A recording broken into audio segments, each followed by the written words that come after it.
आणि बघा, माननीय एकनाथ शिंदे साहेबांनी जी मला जबाबदारी दिलेली आहे त्याच्यामध्ये महत्त्वाची खाती ही माझ्याकडे आहेत. ग्रामीण भागामधल्या सर्वसामान्यांशी निगडीत असलेले प्रश्न ह्या खात्यांच्या मार्फत आम्ही एका बैठकीतून सोडवू शकतो. आणि मग ठरवल्याप्रमाणे कोकणाचा दौरा हा सिंधुदुर्ग जिल्ह्यापासून आम्ही चालू केलेला आहे.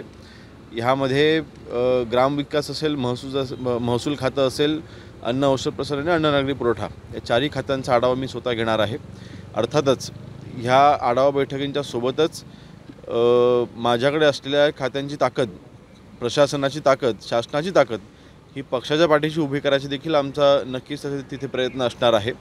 संघटना बांधणी आमच्या लहानपणापासूनच आम्ही अविजात केलेली आहे. माननीय एकनाथ शिंदे साहेबांनी निर्णय ज्यावेळेस घेतला त्यावेळी आम्ही त्यांना साथ, शिवसेना बळकट करण्यासाठी आम्ही त्यांना साथ दिलेली आहे.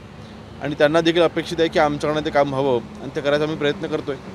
जिल्हा परिषदेची जी आता निवडणूक होणार आहे त्याच्यामध्ये आरक्षण सोडत जाहीर झाली अध्यक्षपदाची. आता तुमचा त्यानंतर लगेचच दौरा होतोय. कशा प्रकारे संघटना बांधण्यासाठी आपण काम करणार? नाही बघा, निवडणुका तर होत असतात, निवडणुका होतात. निवडणुका ही एक कायम चालणारी प्रोसेस आहे.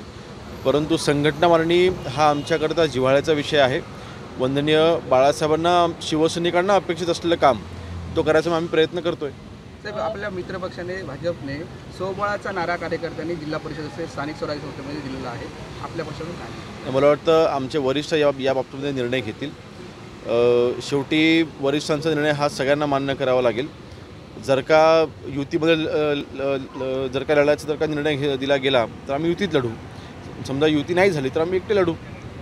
शिवसेनेचा भगवा यावेळेला फडकणार का जिल्हा परिषदेवर? महायुतीचा भगवा झेंडा नक्कीच फडकेल.